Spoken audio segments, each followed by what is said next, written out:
Thanks to me. It's 5:30, so welcome to tonight. To Shire of Northam's Forum meeting on the 8th of the 5th, 2024. So declaration of open is made at 5:30 p.m. Just for anyone looking online or any members of the public, this is a question and answer night. It's not a decision-making night. So all the questions get to be asked by the councillors, and staff will answer them, and members of the public are invited to participate when they can, at a certain point in the agenda, when we can ask for public questions. So we do that. So we've got item number 2 is opening procedures. 2.1 is acknowledgement of country. So I'm inviting Councillor Appleton to present the acknowledgement to country. Thanks. The Shire of Northam would like to acknowledge the traditional owners on the land on which we meet, the Ballabong and the Wadjuk people of the Noongar Nation, and pay our respects to elders past, present and emerging. Thank you.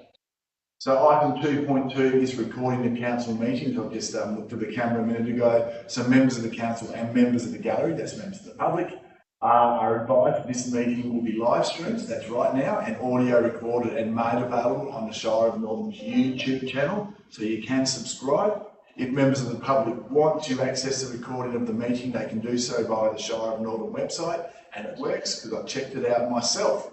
So item number 3 is attendance, 3.1 is attendees. All the councillors as sitting around the table are present, and that'll be noted accordingly.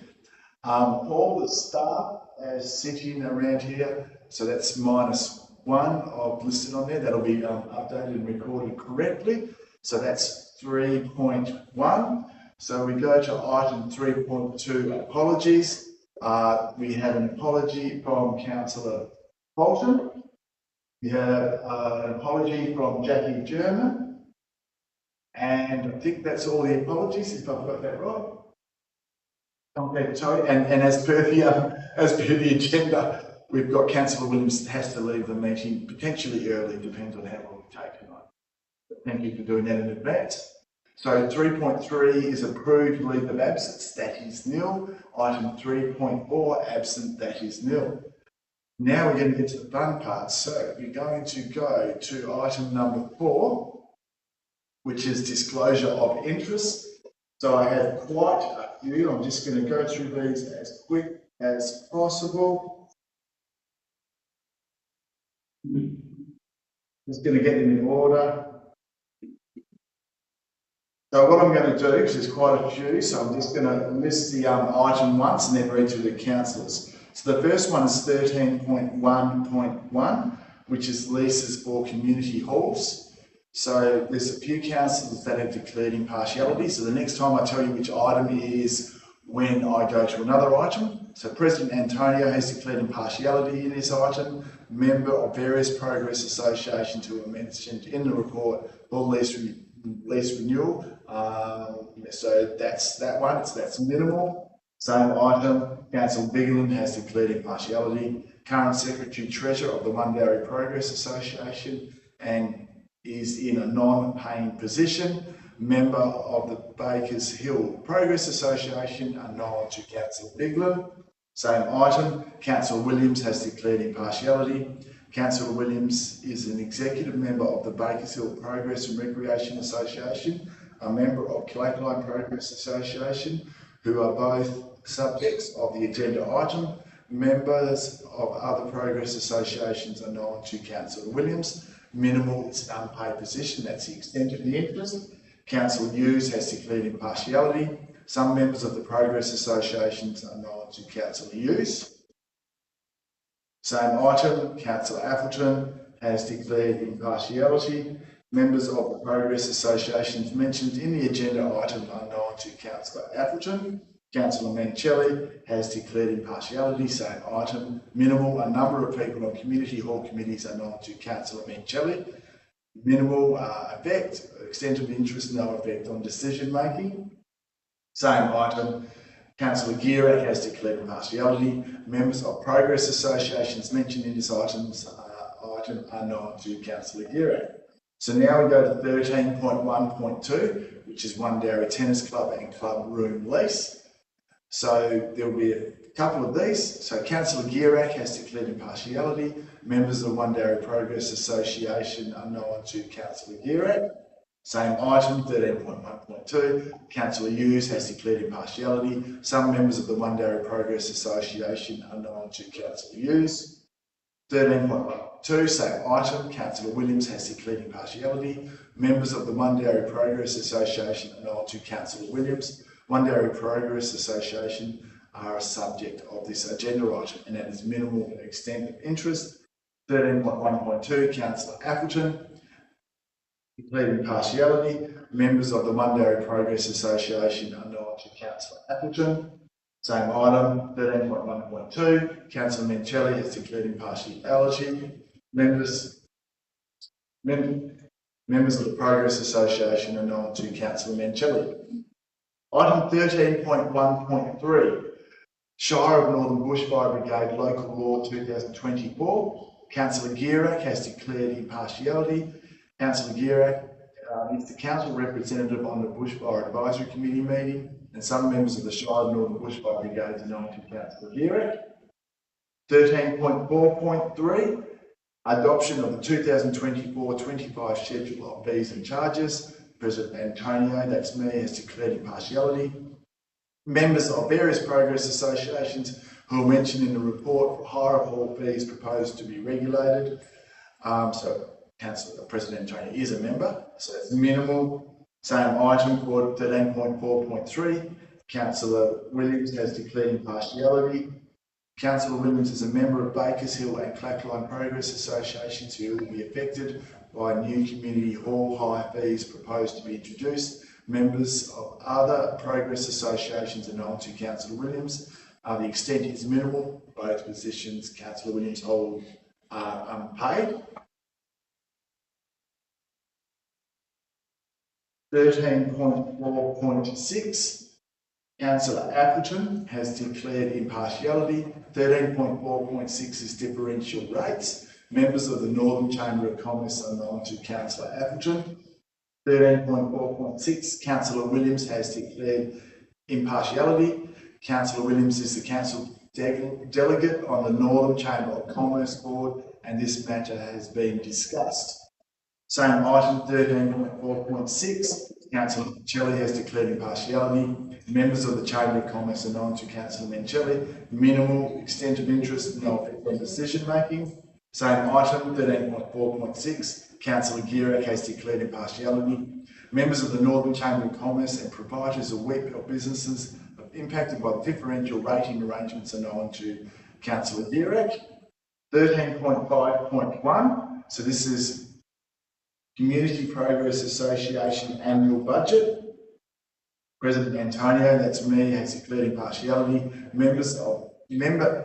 President Antonio is a member of various progress associations who are mentioned in the report for annual budget requests. Extent of interest is minimal. 13.5.1, Councillor Bigland has declared impartiality of interest. Councillor Bigland is current Secretary-Treasurer of the Wundarra Progress Association, which is a non-paying position. Bakers Hill and Spencersbrook Progress Association members are known to Councillor Bigland. Same item, 13.5.1, Councillor Hughes has declared impartiality. Some members of the Progress Associations are known to Councillor Hughes. Same item, 13.5.1, Councillor Mencelli has declared impartiality. Members of the Chamber and Northern Women in Business are known to Councillor Mencelli. Minimal will not affect decision making, that's the extent of interest. Councillor Williams, same item, 13.5.1.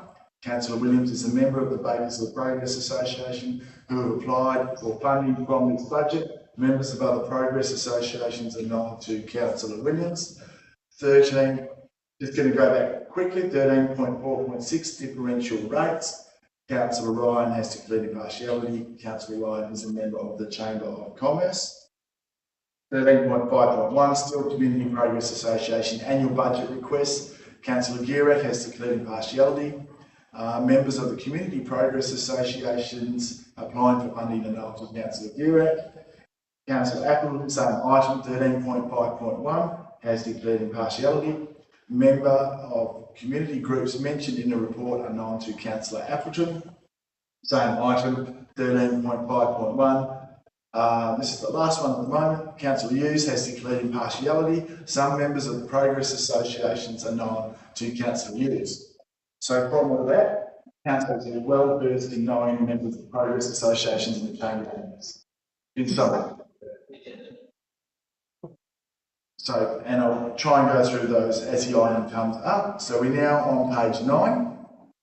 So that's item number 5, announcement by the presiding member without discussion. So that is there. So we go to page 11. So item number 6 is public questions. Okay. I have received some, so I'm going to go through in the order that I've received these. So I'm going to read this out on behalf of Bakers Hill Progress and Recreation Association. So there's a couple of questions here. So the subject matter is lease of Bakers Hill Recreation Centre and proposed hire fees. So the question is, given the vast differences between the community halls, how is charging the same hire fees considered fair for those that wish to hire the facilities? So I might leave that to the CEO. That's all right? Yes, my response may, do you want me to respond now? No, quickly if you can. Yes, okay. So what we're actually proposing to do is, so just a little bit of background to this. So one of the Progress Associations does have in their lease that they need to abide by the fees and charges that are set for the halls. And with the other leases coming up for, 3 other leases coming up for review for the Progress Associations, we thought we probably, for equity purposes, should put that in their leases as well. But recognising that the facilities do have, the community halls do have a different level of facility. The proposal is to actually remove the community halls from the schedule of fees and charges this evening, and then make contact with the Progress Associations, find out what it is that they're currently charging, and then we will do an item for the June meeting that just deals with the fees and charges for the hall hire. So it will address that particular issue. So that's how we're intending to address the issue. So this evening, the item will be just agreeing really as part of the lease to include that clause in the leases. And then for the June meeting, we'll actually, before the June meeting, we'll make contact with those 4 Progress Associations, find out what they're currently charging, and then that's what we'll look to include in the schedule of fees and charges, recognising that there is a different level of facility for each of the halls. So we'll have individual fees and charges in there. Thank you. I'll still read the other questions you may have covered off on it. This one I don't think we have. So what is the proposed charge for the commercial kitchens for those halls that have them? Will that or it be included in the meeting room hire, whole venue hire, or a separate charge? Yeah, so we will get that information from the Progress Associations to understand how they're currently working those fees, and then that will be addressed as part of that. And I'll ask this anyway, just so that it's for the camera anyway, it's probably hard covered anyway. So Bakers Hill Recreation Centre have several regular hires of different parts of the venue, some that have used the centre on a weekly basis for many years that will not be able to afford the proposed rates. Will there be any consideration for them to continue using the centre at either the current rate or pay at the current rate they pay, or a lower rate than that proposed? Yes, so obviously we are going to go to the Progress Associations, find out what they're currently charging, and that's what we'll use to inform what the fees and charges are. And I've got to ask this anyway, so Mate covered it. They are all currently responsible for cleaning the centre after each use, and all of this, I think this is all the hires, social badminton, community craft group, yoga, and the local play group in Bakers Hill are open to and benefit all members of the community. And Bakers Hill Progress and Recreation Association have always provided the use of the Recreation Centre for free to our community members' funerals. Cleaning also required to be completed up to use. Will the Bakers Hill Progress and Recreation Association still be able to offer that support to the community? Yes, so obviously when we receive the information from them, we can consider that as part of the schedule of fees and charges. And as we do with some of our other fees and charges, you can actually have the provision in there where certain fees are not applied. So we can do the same thing. If anyone from Bakers Hill Progress, apart from members here, is looking at the camera, hopefully that's answered your questions in the short term. Public questions. We do have 2 members of the public sitting in the gallery, so I'm just going to open it up to any public questions from members of the gallery. If you do, can you, sorry, just only for the camera, can you just come up probably near Councillor Bigman, just so people can see? Sorry about that. Just so the camera catches you. Is it here? I think that catches you. The voice not heard. Oh, come on. Thank you. No questions, just here to attend for the item under the differential rate. What I was, I've been at board with the audit meetings. You are wonderful. Thank you. So that's public question time. Item number 7, still on page 11, is response to previous public questions taken on notice. That is nil. I mean, I've just dealt with the questions from Bakersfield Progress and Recreation Association. Item number 8 is receiving of petitions, presentations and deputations. 8.1 petitions is nil. 8.2 presentations is nil. And now on page 12, 8.3 deputations, and I can still go to members of the public and say, would you like to apply to have a deputation, which is basically making a statement. I'll still do that. And I've got one looking and one not, so I'm going to say that's a no. So we've got item number 9 is application for leave of absence. That is nil. Item number 10 is confirmation of minutes. 10.1 is confirmation of minutes from the ordinary council meeting held 17 April 2024. Any questions on those minutes, councillors? No. So 10.2 is notes from the council forum meeting held the 8th of May. That's tonight, so we'll deal with that next week and we'll allow councillors to ask questions as it'll be a new item. 10.3 is notes from the Strategic Council meeting held 27th March 2024. Is there any questions or clarifications on that, councillors? No.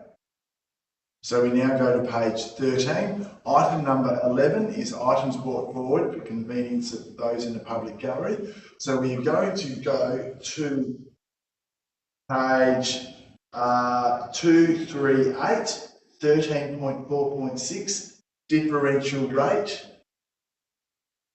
Chamber of Commerce, and I'm just going to dig this out. Bear with me while I find out what that was in interest.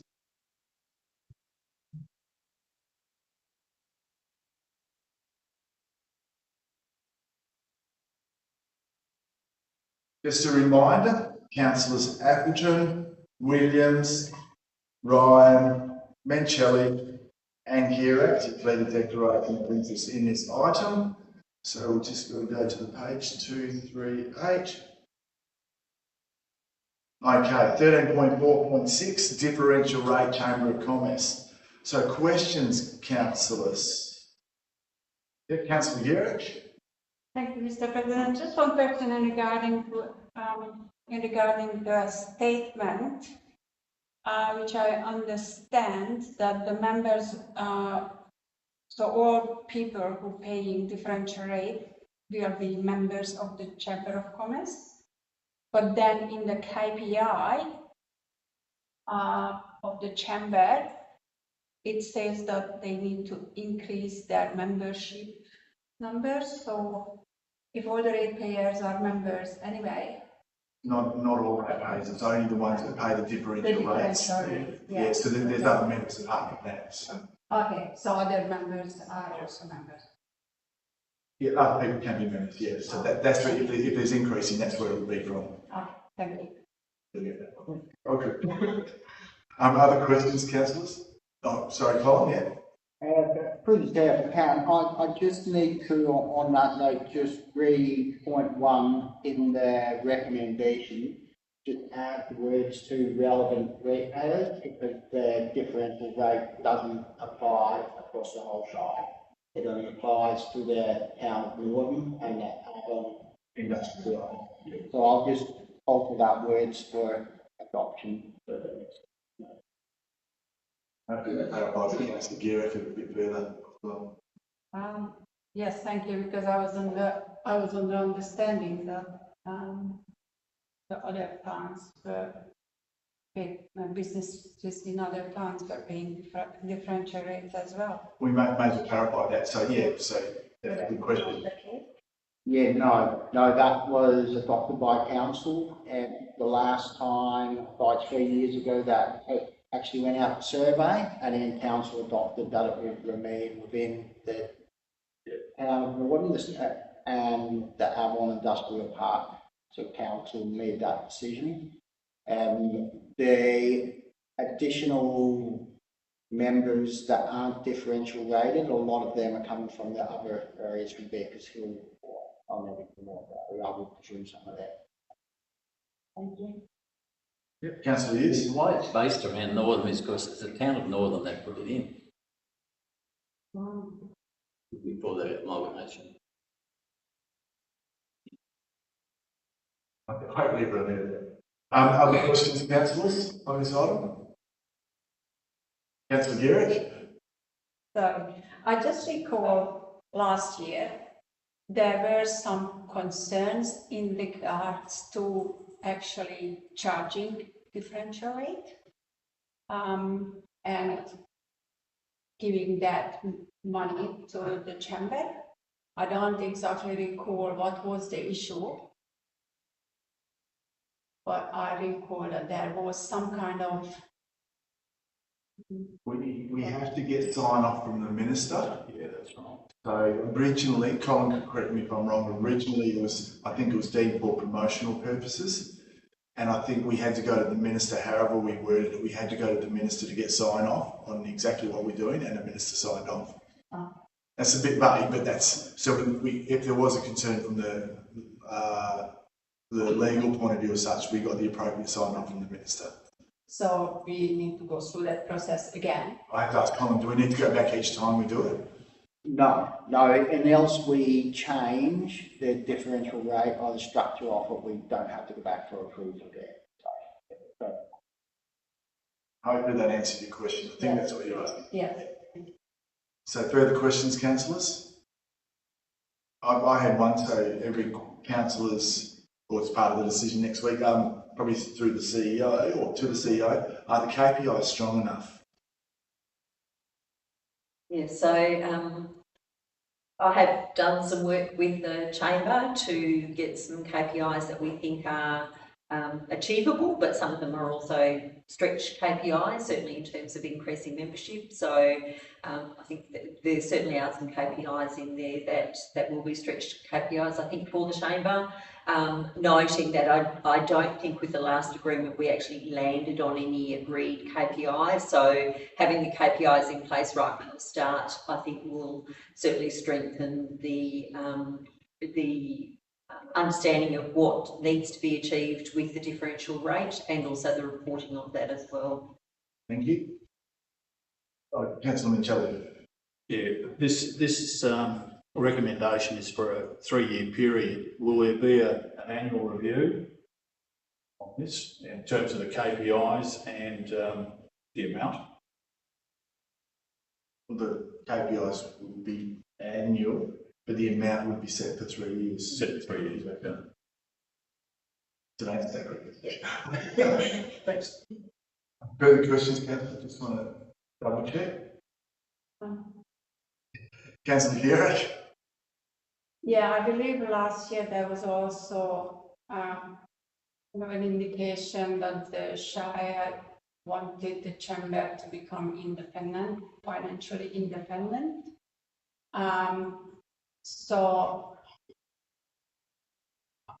is that somehow achievable in the long term or after this period?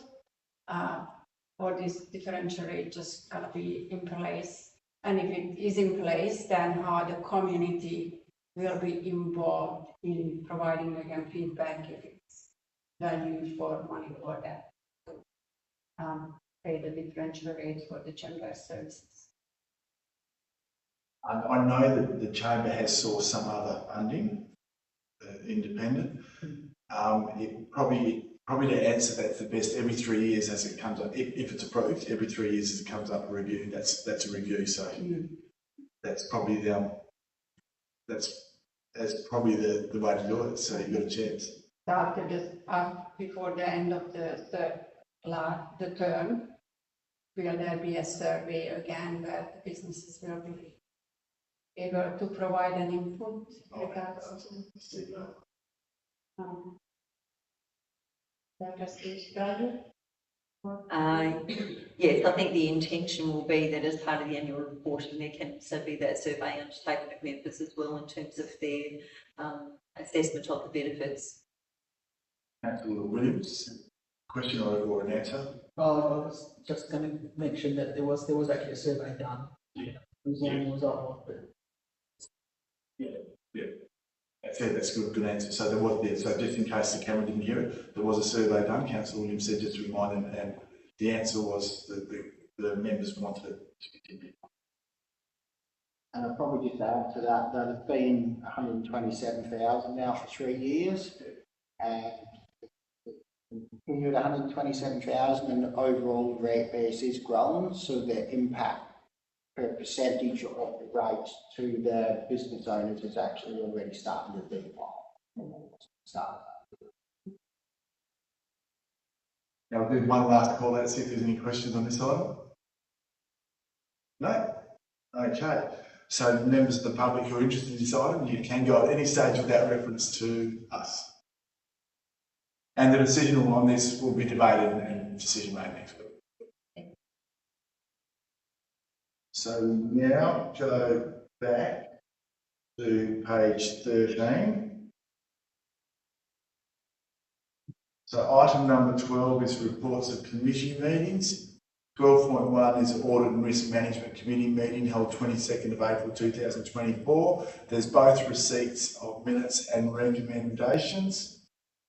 Is any queries on this? Councillors? Okay. No, I'm fine.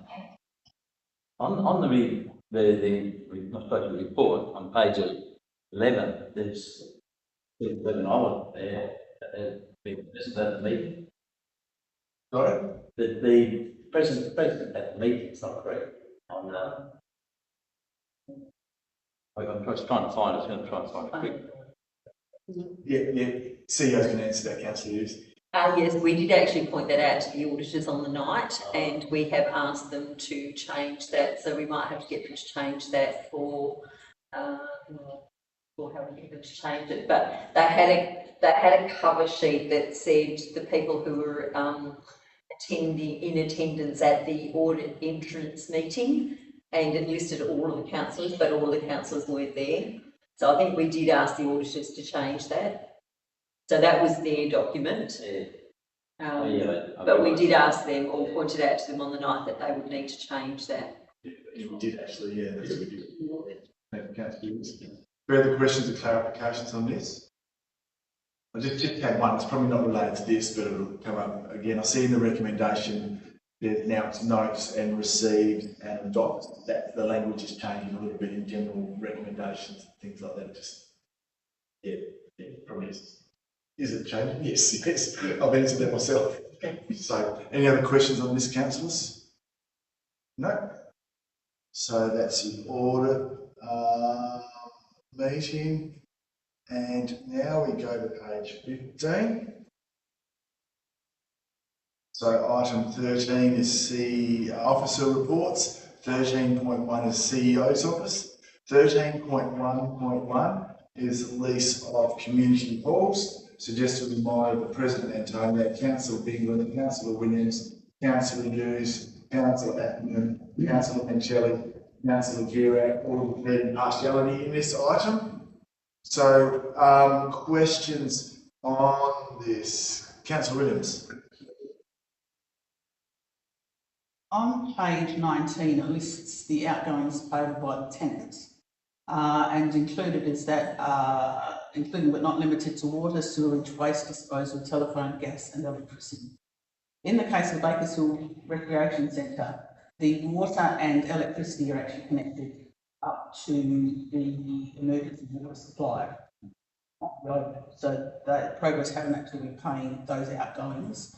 And there's also the overlights that are running from the recreation centre. I was just wondering if for Bakers Hill and for any other, I don't know what the setup is at the other halls, whether there will be separate meters to just allow the payment of the outgoings for those buildings and not any associated external.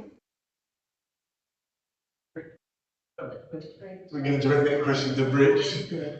So the Bakers Hill Pavilion, we are actually in the process of installing a meter because I know that that's been an issue for some time. So that one is in tow, and I believe that the contractor has been engaged and the work should be carrying out soon. With regards to the emergency water supply, though, we have to take that on notice and find out if we can separate that, because I'm actually not sure if that's possible, but yeah, we'll probably have to look into that one, but the electricity will be separated. Councillor Bigland? Thank you. I have a couple of questions. It's to do with page 19 also. Clause C, the lessee or licensee will be responsible for the cost of repair of any internal damage, vandalism, corrective maintenance, and it goes on. My question is this clause only applicable when the progress associations are using property? It says that they will be responsible, the Shire may that we will be responsible for the damage. Considering the not-for-profit organisations probably only use the building half a dozen times a year potentially, how are they going to be held responsible for fixing the outside of the Shire building? So this is for if it is a club representative or a member. Yes, so it's only pure, that's my question, so it's purely for the progress themselves. It's not if they were to lease it, hire it out to for a week and something like damaged. So that would generally be covered by the insurance. Yeah, but yeah, if it's intentionally damaged or if there's damage caused by vandalism by an actual member of the progress of the association, then that would be where that comes in. Thank you. Just seeking clarification on that one. The other one is to do with the water and the power and the sewage. So, like the Bakers Hill hall, the Wandowie Hall has the external toilets that are outside, and I'm led to believe that they are on the same water meter as the hall and solves the power.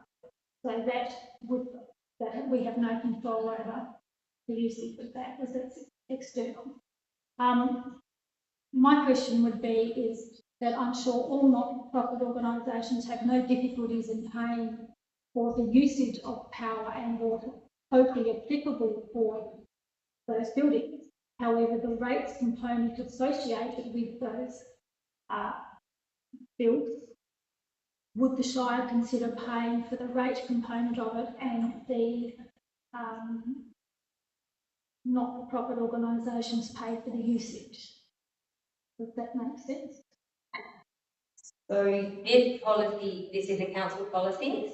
So if we wanted to change, we can't go against what is in this policy because it was adopted by council. So if we want to make a change to the policy, we can definitely investigate that if that's something that council wants to do. But as it stands, this is a policy that has been endorsed by council. So the insurance that you also are going to charge back to the not-for-profit organisations, the Progress Association, what is it currently approximately for the organisations that will have to pay? Bearing in mind that Wandowie has their own public liability insurance. So the insurance, so the Shire does cover the insurance. So there is no charges for insurance under the policy. It's stated in the lease that they are going to be charged back.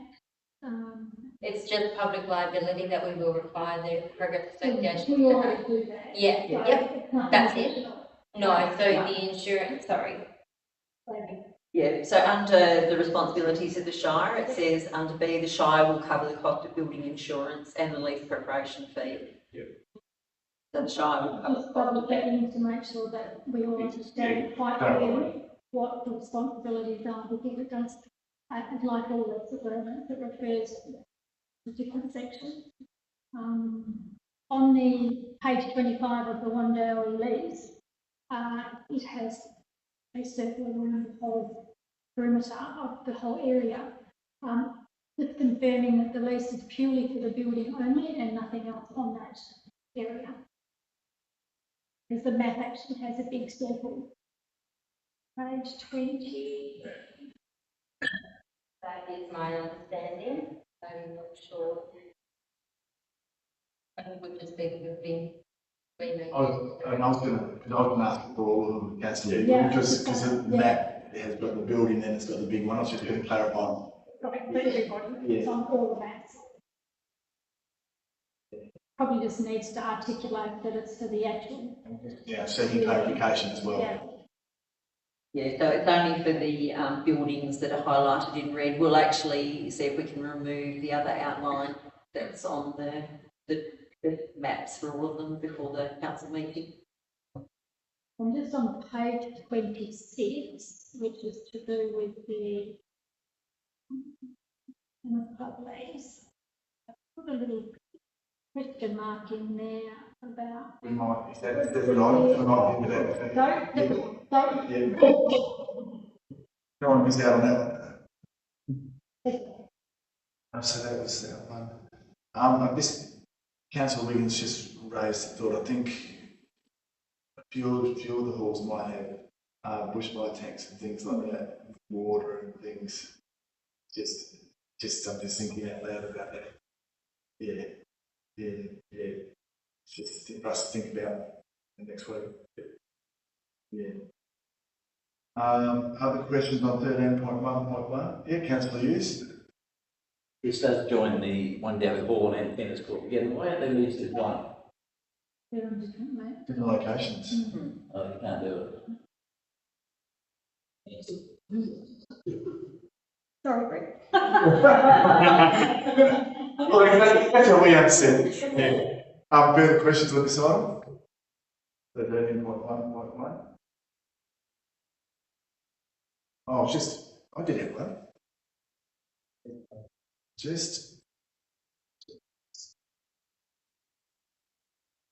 B, on page 22, B.5, just stakeholder engagement consultation. I just wondered whether those 4 progress associations had answered in writing they wish to enter into those agreements.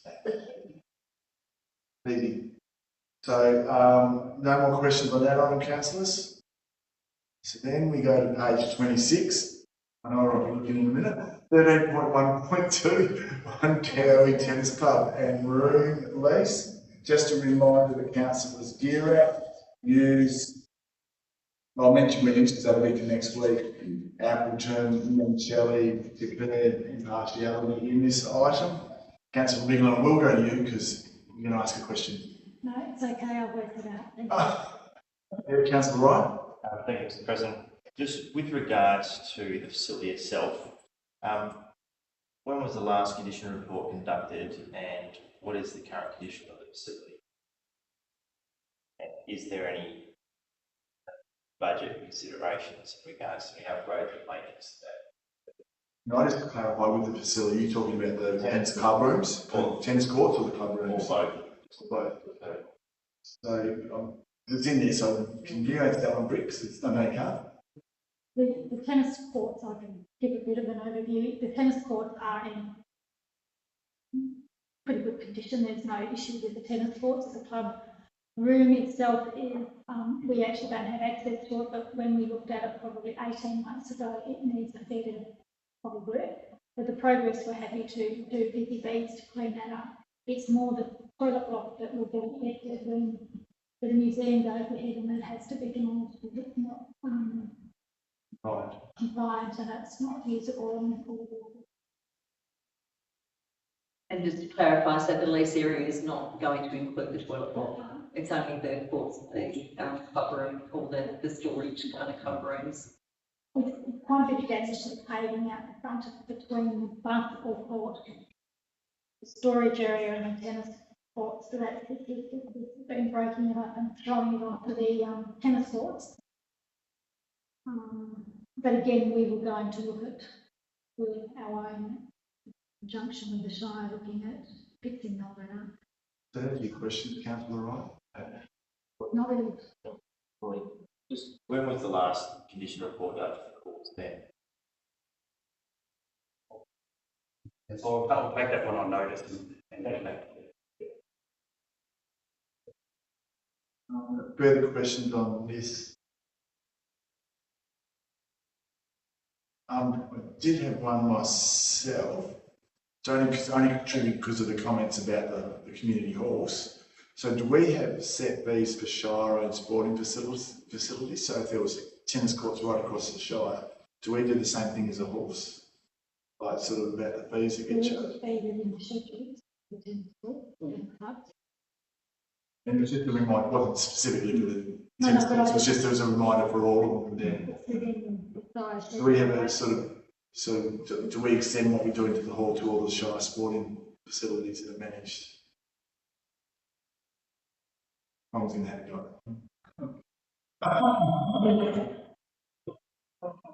This point, I don't believe that's been considered. And hopefully, where that was so definitely we're not doing that at the moment.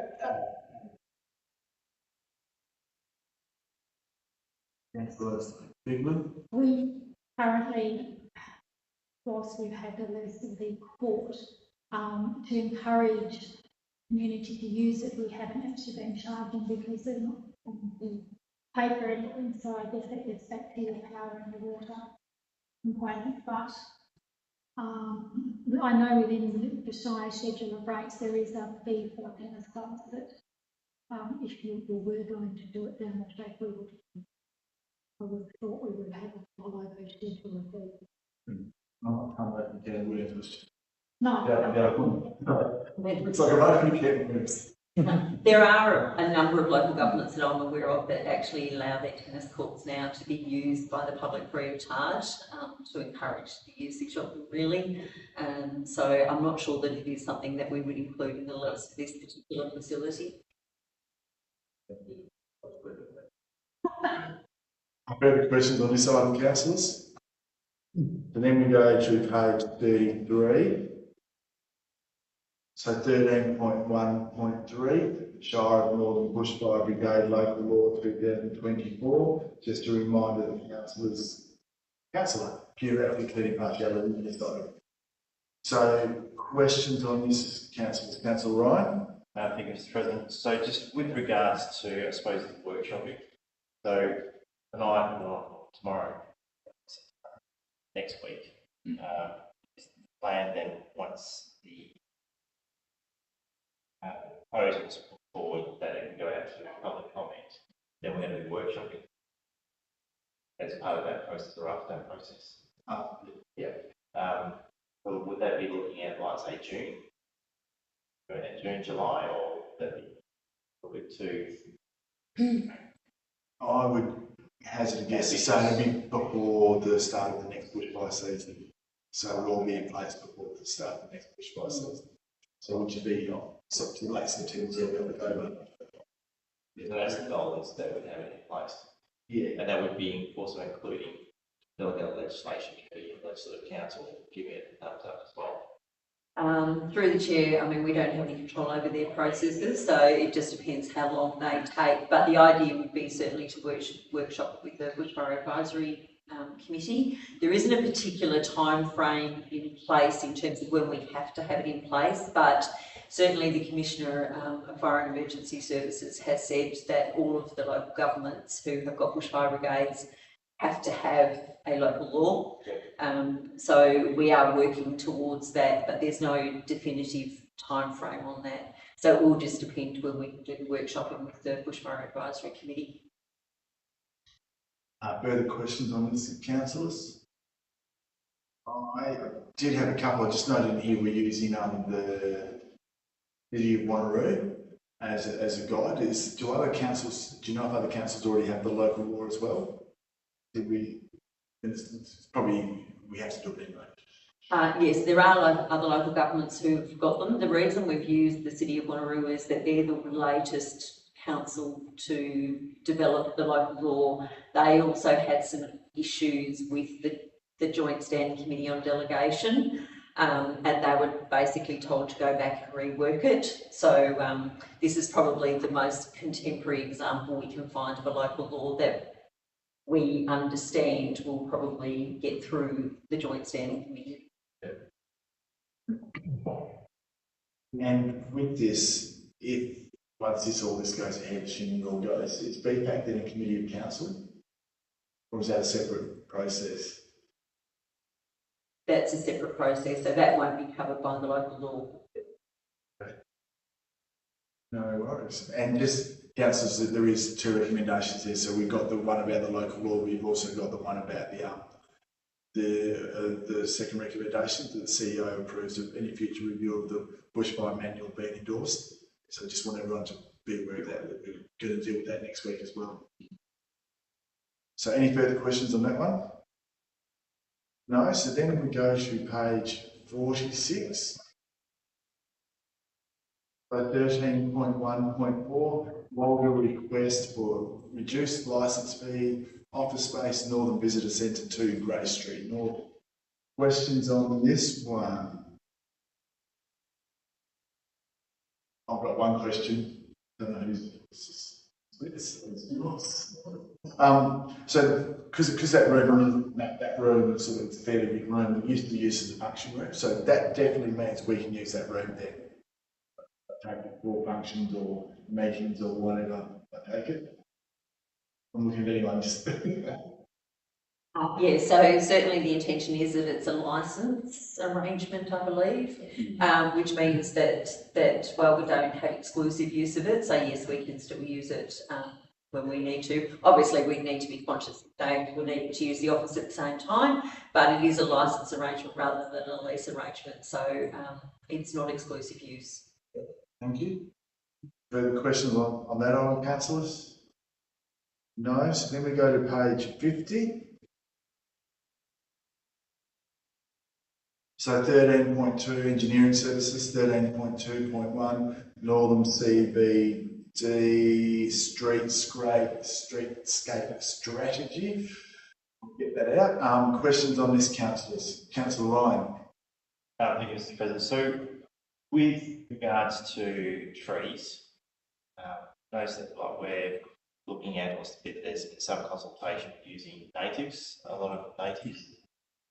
What was some of the reasoning behind that? Only because when you have a look at other, well, native species work great in the Australian bush. That's what that's what they've designed to over the millennia with evolution. But in urban environments, we're wanting to create microclimates of shade and cool in the summer, and we're wanting to create, sort of a bit more open, warm parts in the winter. Just thinking of why we're going with Australian natives when in an urban environment, don't. I think that one of the drivers for that was they wanted to create the intent was to create a sense of place, so make it what was uniquely northern, and I think that laws on endemic species, culturally sensitive species. Other than that, though, from a lowering maintenance, I think in a reduction in the requirement for water and ongoing maintenance as well with natives, they tend to have a bit more of a favourable outcome. It is open though, I guess, for future discussion. The plan is essentially a guide that helps it determine a planning palette, whether there's amendments to that down the track. The only other thing, I don't know if they would take into consideration when they did that report up, but at the moment you've got that PHSB, that poly something shot borer that's attacking every non-native tree in Perth. It's affecting right out. So as soon as you put any European tree or anything here, we're at risk of getting that shot borer, PHSB, into attack it. So, but I don't know if they put that consideration. I couldn't answer that because that PHSB's only just come up the last couple of months. Don't know what it is. Not heard of that.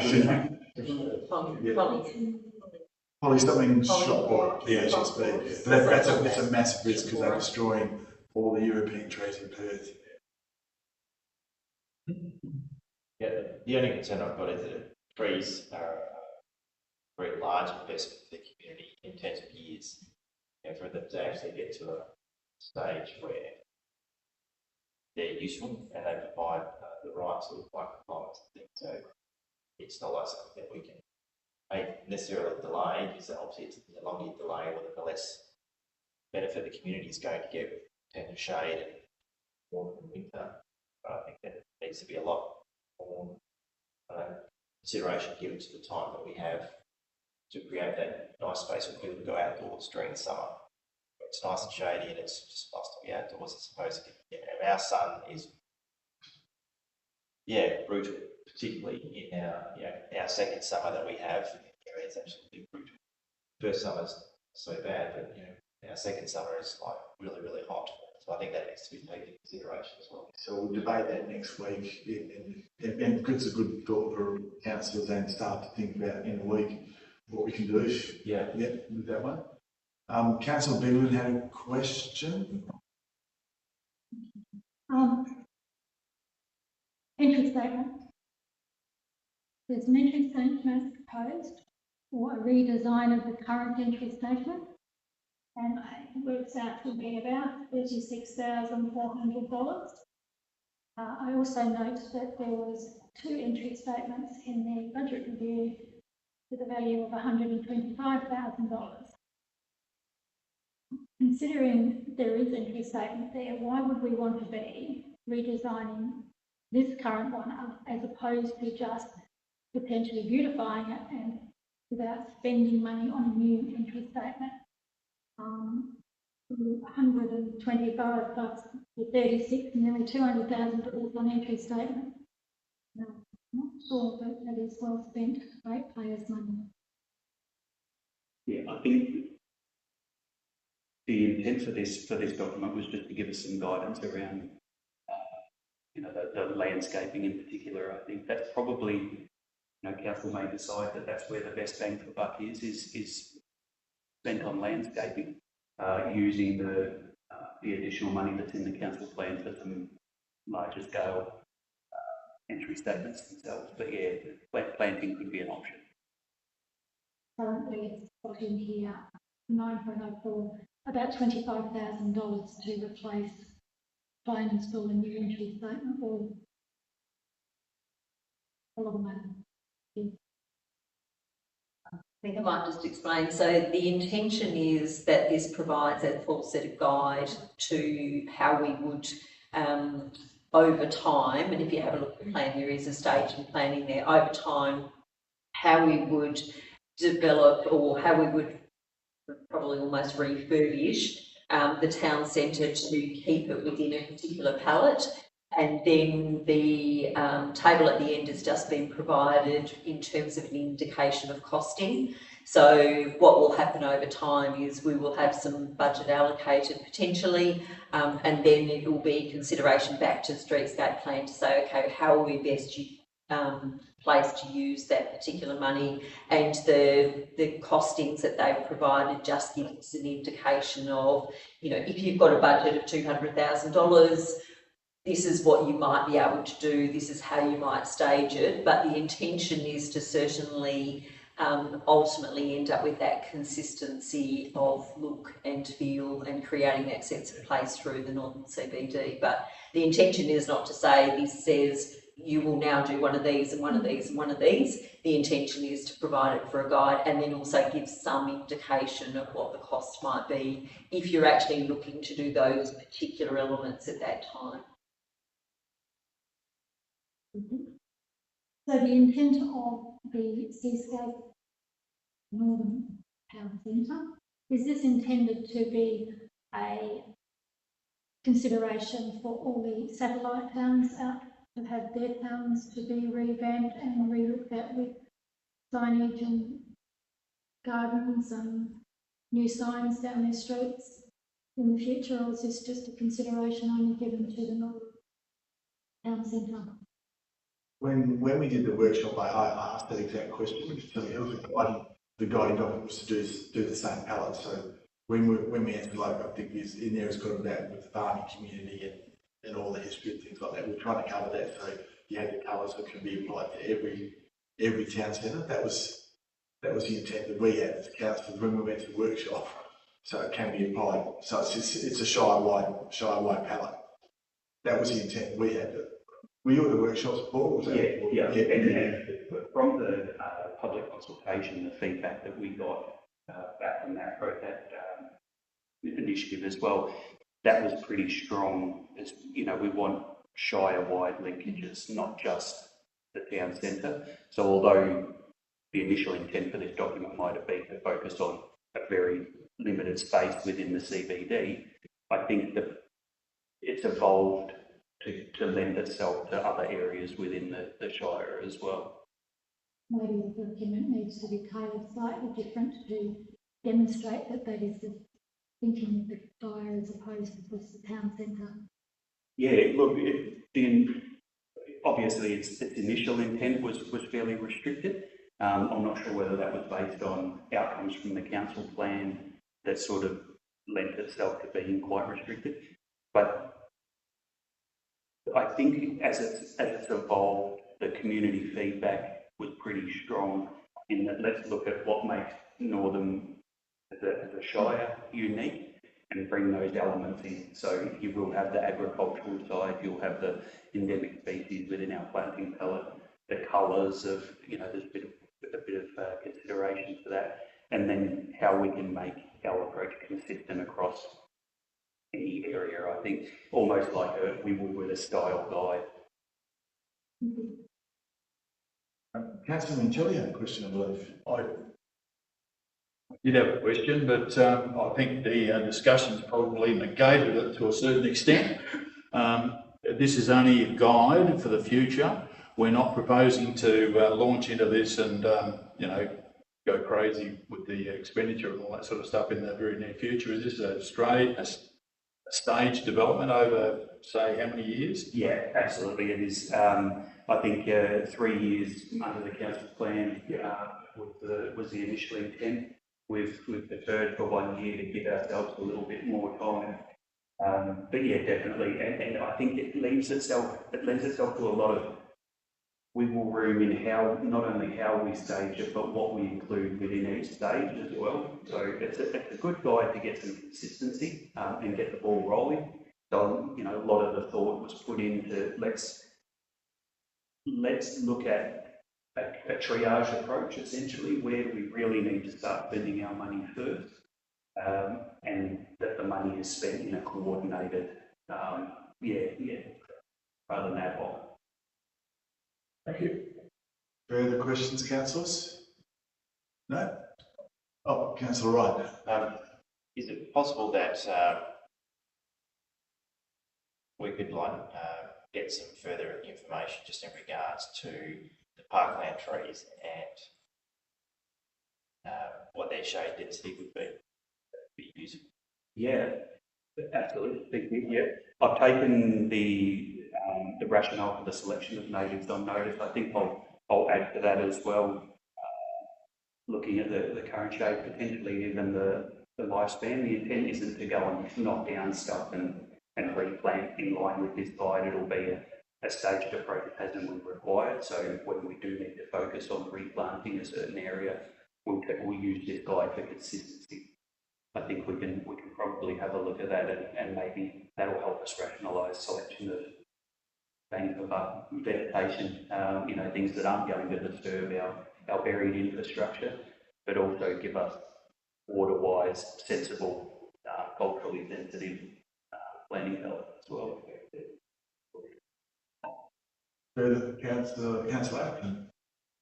If I can just add on to that, when they did have the meetings in regards to this, they did some consultation with, I believe it was Keith from the depot, and he was using his experience with the City of Swan to sort of give them direction of what palette to use, both in terms of maintenance and water restriction. I think if you're going to get suggestions, he would be a good person to bring on board. That was my subject matter expert. Absolutely. Yeah. I think just on that point as well, I think the on page, sorry, I'm just looking for the page here. On page 67, it actually does refer to particular tree species. I think that indicates Shire requested species, so I think that's where Keith's input's come into it as well, which is good. That's right. Yeah, and through consultation with the local Indigenous groups as well, I think we took some guidance from them as well. Yeah, the environmental group. Yes, yeah. Further questions, councillors? No? So then we're going to go to page 80.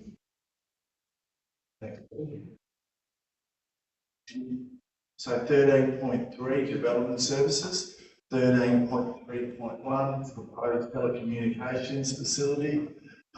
Questions on this, councillors? Councillor Ryan?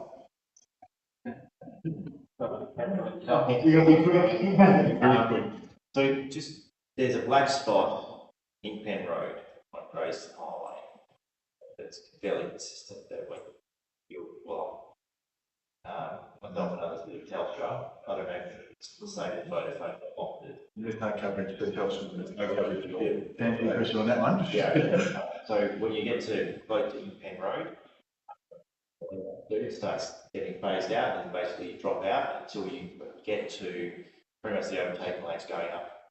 This is going to north, this is eastbound. When you get up the overtaking lanes towards Bakers Hill, so to the other one down we turn off. So I'm just wondering, will this tower provide coverage to alleviate that black spot? Just was wondering. It'll alleviate whether it'll cover the whole lot. I don't know. So it'll, because where it's proposed, which is a question I've got, but it's going to, I'll answer it already. The question I had exactly where is it? It's right near that, when you look at the map, it's right near that board. Yeah. And that's one of the dark spots, right, sort of just before Wundari to that area. So it should cover, a tower like that should cover most of it. We probably have to take it on notice to us. Isn't it subject to who is going to utilise it? Good question. Do we know what company is it, all companies or is it Telstra? I didn't say that actually. Yeah, they did say. I haven't said that it's, Good question. I guess it's telecommunications. Yeah, we can go back to the applicant and see if they can tell us. However, I guess it's not a planning. It's not a planning consideration per se. I'd take my answer back then, Councillor Ryan. If it's Telstra, it'll help alleviate the problem that we have if we're Telstra users. If it's another carrier, probably won't. Councillor Hughes. The way I read that was that no one's committed to use it yet, so it may not even be developed for a few years, so you wouldn't think it's Telstra. It's like it's a company just developing something, hoping someone will build it and they will run. Yeah. So can we take that on notice a little bit, Councillor Ryan? We can ask, but we don't have to tell us. Further questions? Councillor Appleton? Oh, sorry, Councillor Kelly, you need a hand up there. The tower's going to be 40 metres high. It's fairly intrusive on the side of the highway, but I guess they need to be where there's a power source and all that sort of stuff. So, and there's a lot of salt lake country through that area, so it'd be pretty difficult to push them further off the road, wouldn't it? Yes, that's a question. Yes, you finally got there. Yes, it would be because that's why it's come to us because it's so close to the road. Otherwise, it wouldn't be. So I think they have to place it there for those reasons. Yeah, and I think also too, it is actually fairly close proximity to the electronic sign that's there. So I suspect they're probably using perhaps the same services. Yeah. It's near the house. I couldn't quite work it out. Yeah. Is it near the house or near where the earthwork to utilise the building there? There's the LED sign and then there's that house. Yeah, so if we bring up that map, it'll just see that one there. See that the one on top that says where it's going to be. That one. No, see the lines up there, just up there. Yeah. The house is there. Yeah, so that's going to be near the sign. Yeah, so it's right behind. Right behind the sign. I was answering the same question, asking the same question myself, Councillor Vivian, and the CEO told me where it was. Okay.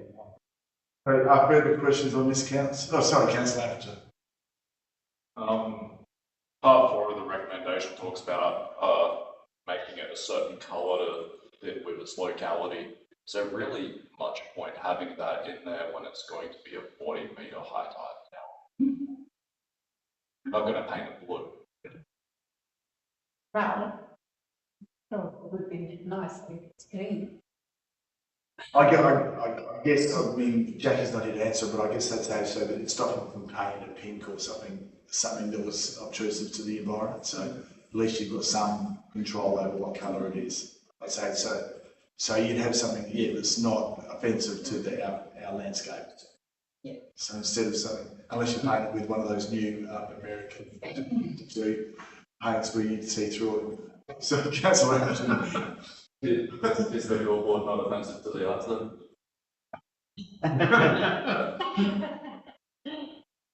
Councillor proved that was our decision.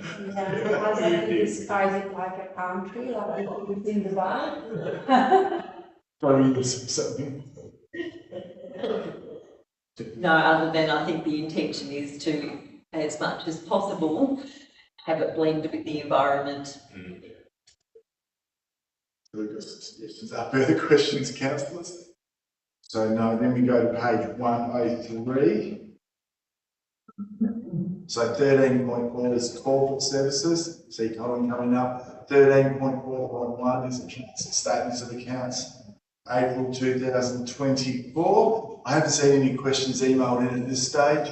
So unless next week, so unless council have got anything urgent. So that's that one. So then we go to page 161.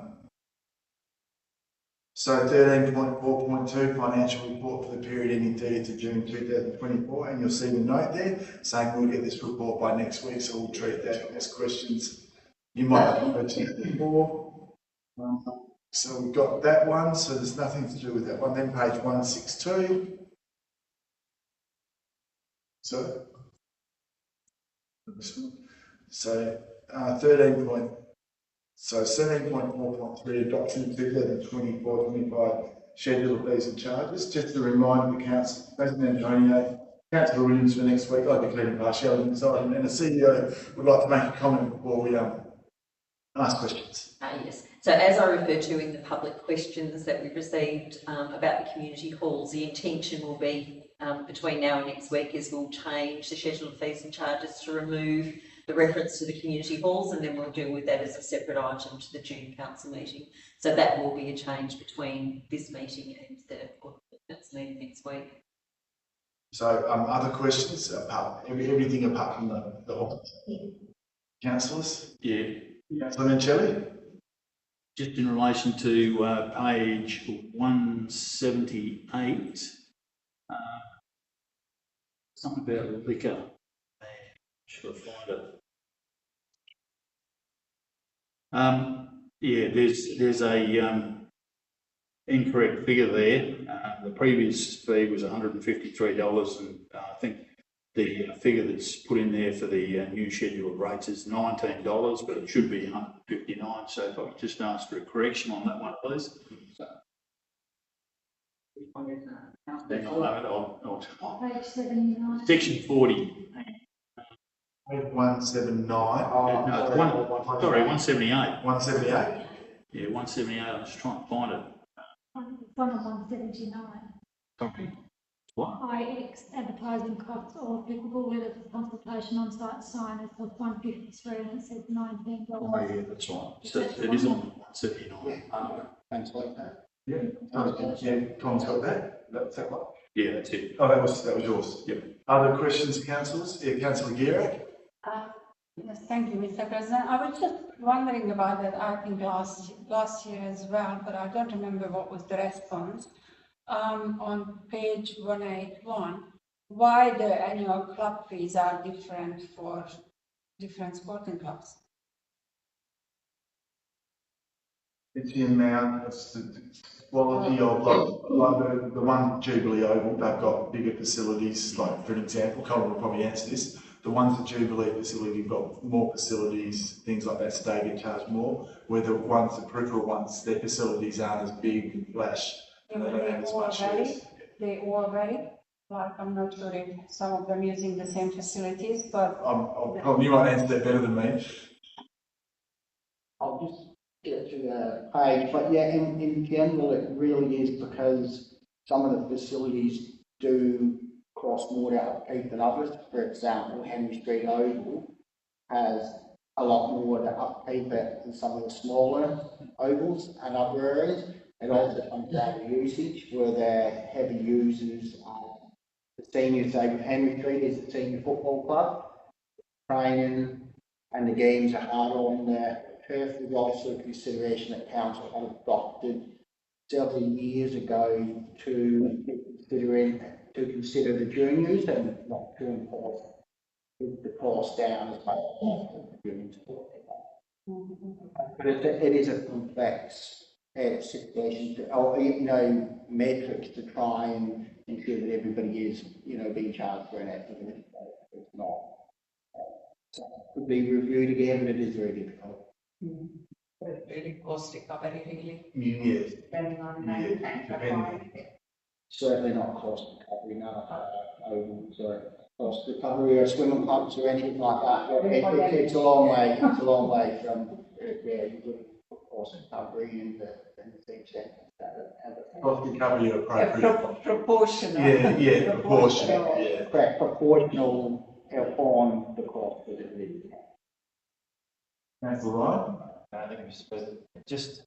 I'm not sure if it's possible in terms of the model, but in terms of the overall increases, was it able to be percentage in terms of and in terms of modelling, was it like a 1 or 2% increase overall? These are the fees and charges. Based on CPI, which is March to March is 3.4%, I believe it was. I believe it's 3.4%. So on average, if there isn't any excruciating circumstances, everything's been up by 3.4%. And there is some differences to it. And within waste AI outline in the report, for some stuff went up higher. Some were reduced because we think it's not in line with industry average, but in general, it's 3.4%. Actually 3.6%. It is straight to 10%. Councillor Hughes? The one Dowie annual part for the swimming pool never went up, but the northern one did. Is there any reason for that? Yes, because of the size of the facility, the usage of it. For the northern facility, a much bigger facility and has a lot more resources, a lot, a lot more sort of size and different stuff. Rather than one valley, which is the old thing with the 30 metre. Further questions, councillors? Okay, Colin, I've got a couple.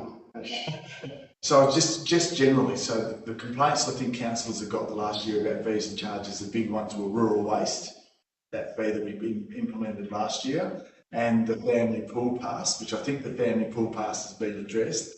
I just wanted to check, was there any other major complaints, probably asking everyone, that we've heard about fees and charges, or is there anything that you know of, Colin? Any other major? No, there's no other ones that besides Brisbane who were there, that was obviously someone that's not happy with how much they charge for something. But you're correct, the rural force levy is certainly the fee charges we had a lot of complaints about, a lot of concerns from the community.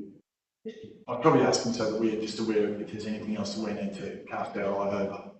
There was nothing that they would do. So on page 175, because you've got the new fees highlighted in green, page 175, the ones with Clara, those new fees, some new fees associated with Clara. I was just trying to get my head around what they were.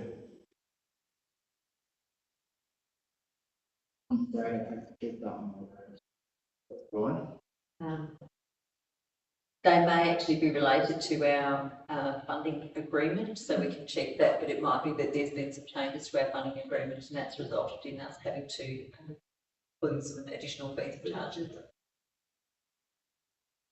And one about halls, so I'm just leaving that one. No, that's another hall one, that's all right.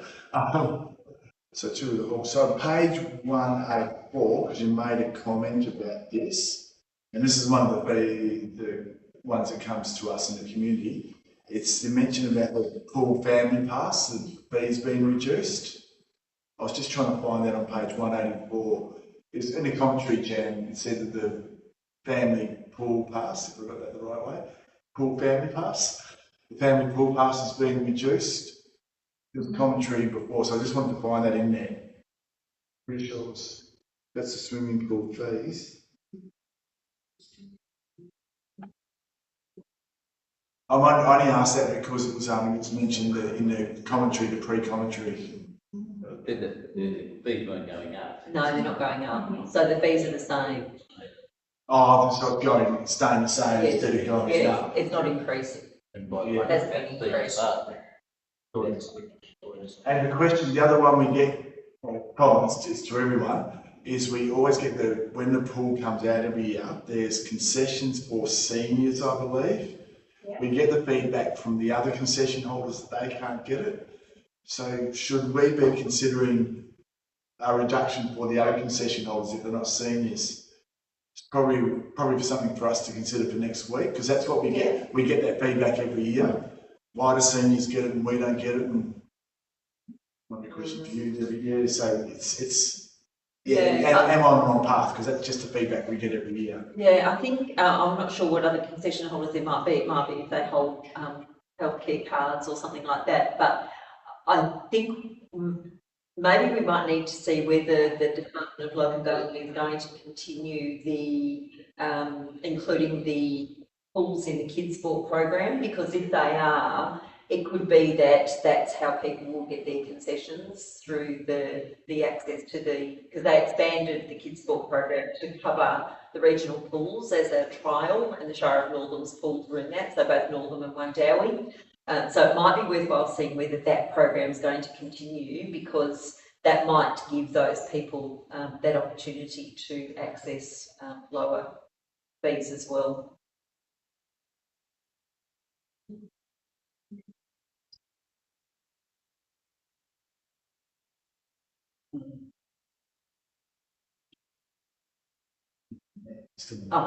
Yes. Sorry, yes. Sorry, Rick did point out that the season pass has actually gone down. So a family half season pass has gone from $262 down to $252. A full season pass has gone from $526 down to $506. Northam has gone from $302 to $292. Yep. So yes, they actually have gone down. And the family full season pass with a couple of other options has gone from $570 down to $451. $471 down to $451. So they have reduced. Yeah, thank you. Councillor Bigland first. The season pass for Wundowie and for Northam, they're separate. Is there one, and it may be, and I'm just not seeing it, a pass that combines both, that they have access to both pools, as opposed to having to pay? So they might want to go to both pools. But I know of instances this last year when they went to the Northern pool and bought a pass, they were given the impression that that gave them access to the Wundowie pool, which it didn't. So then they had to buy a pass to the Wundowie pool. So is there any consideration within here for a joint pool pass if they wanted to buy for both? Thank you. These guys might have to take it on notice. Yeah. Take that on notice. It's a good question, because the answer depending on looking at the public. So the staff were really good when Wundowie pool was closed for whatever reason, and they had buses going to Northern Pool and free entry and things like that. So, yeah. And I certainly know when we actually were participating in the pilot program for the kids sport, that we did actually have 3 options. One was the individual ones, and there was also a joint one. So we might need to check that because I think that did apply in that case. Councillor Wright? Thanks, Mr. President. Just going back to waste, in terms of comparison, Northern Shire with our 2 sites, our 2 main sites, how's that in comparison with Red Hill and other shires with their waste costs? When we adopted the fees and charges last financial year, we've done extensive work on it and we presented it to council. So we put up fees and charges for the northern transfer stations quite substantially. We also raised the charges we've been charging other councils quite substantially as well. I think it's by 25%, and that brought us in line with Red Hill and other associated facilities.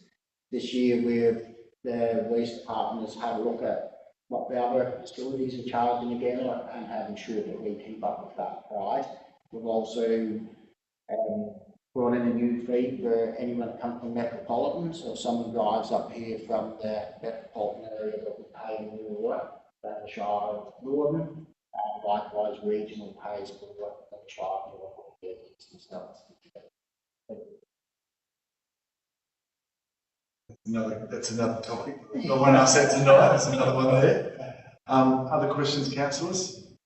So on page 185, there's a new fee for swimming carnivals with schools. I only had a query on that because I had feedback from a school this year where they were getting charged a fee and they weren't getting charged in the past. So is this because this looks like a new fee for swimming carnivals for schools?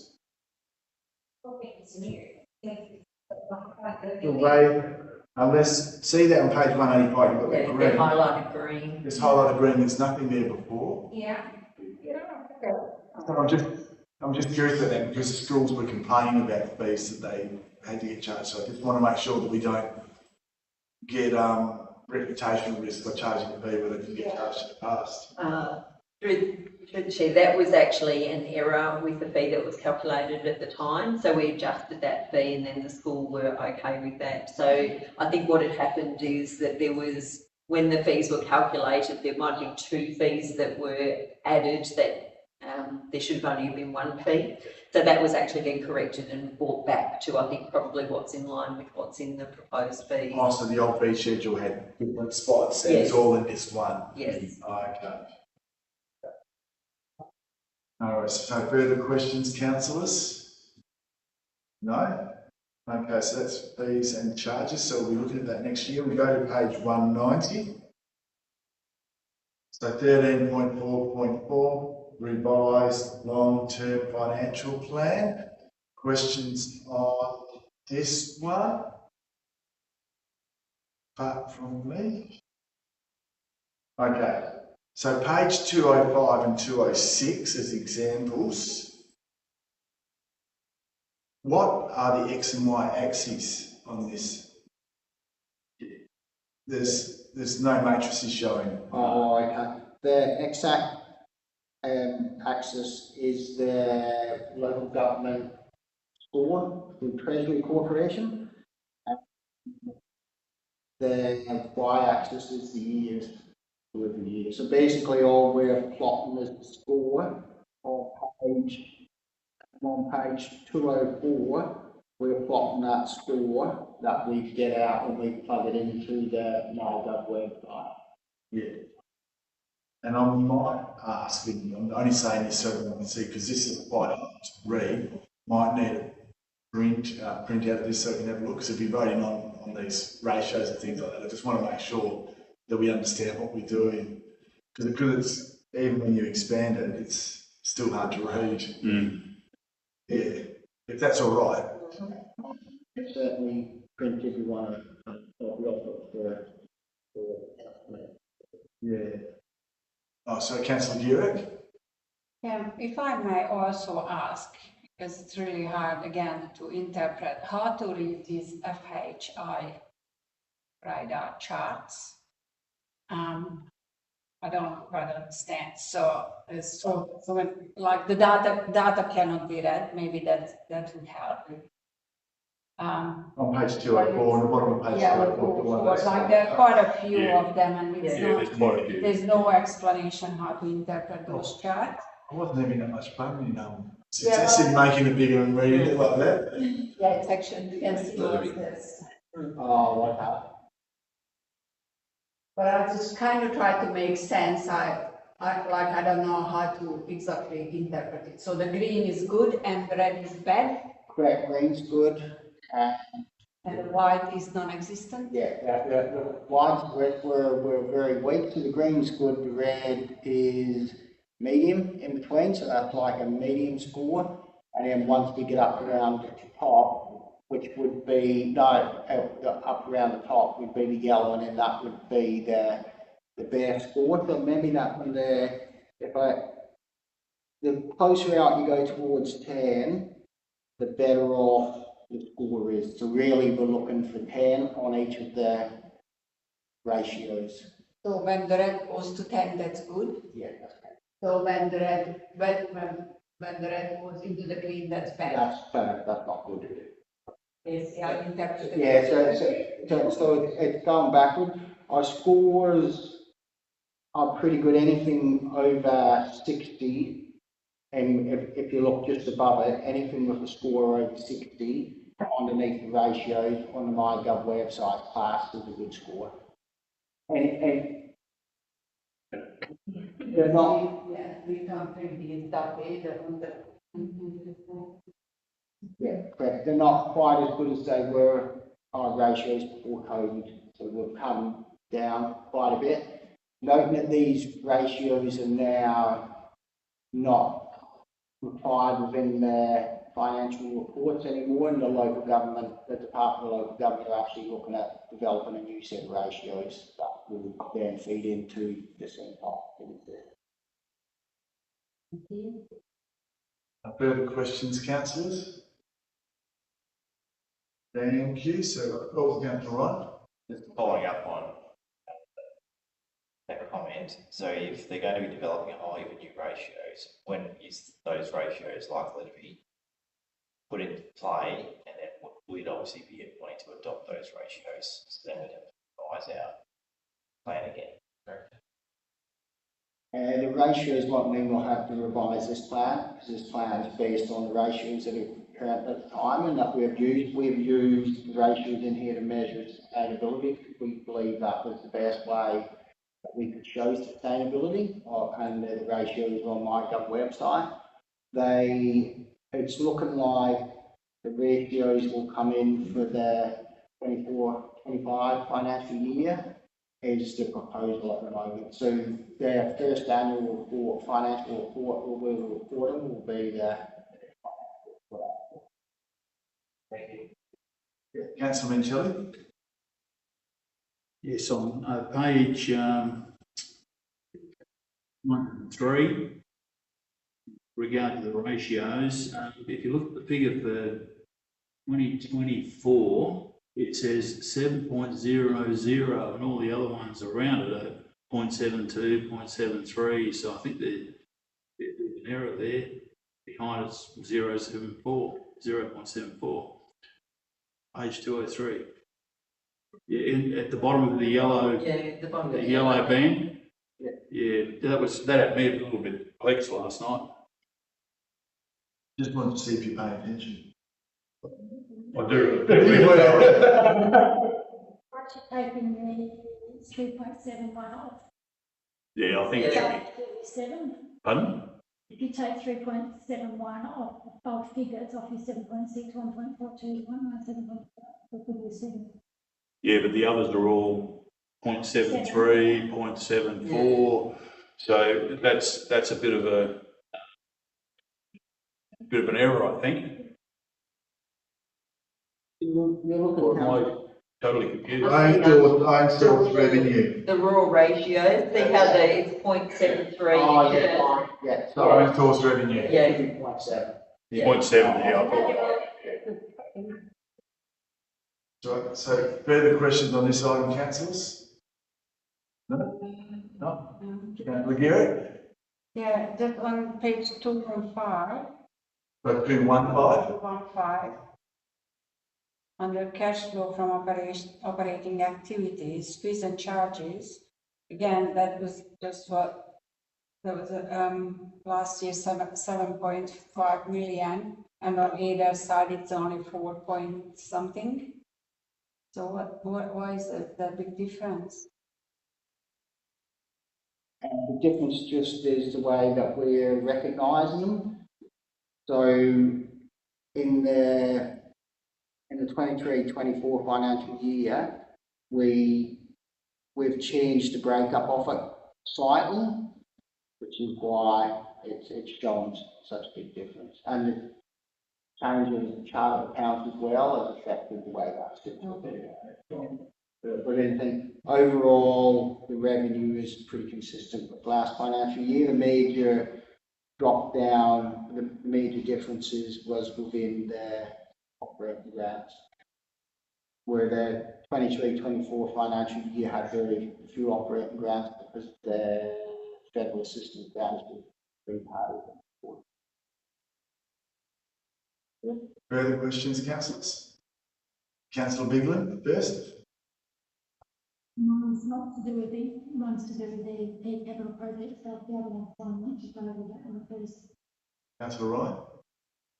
Thank you, Mr. President. So just in regards to the forecast of finite ratio performance, so it's page 205.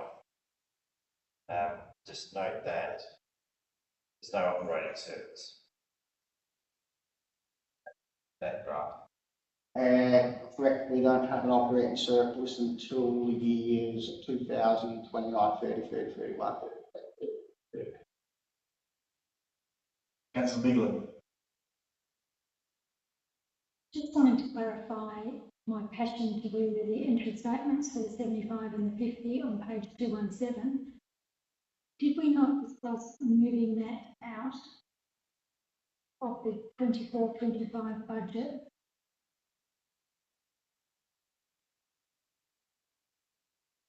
We did discuss it, but at the end of the workshop, we said the only thing that we were going to move was to remove the 1.2 million for the sustainable power.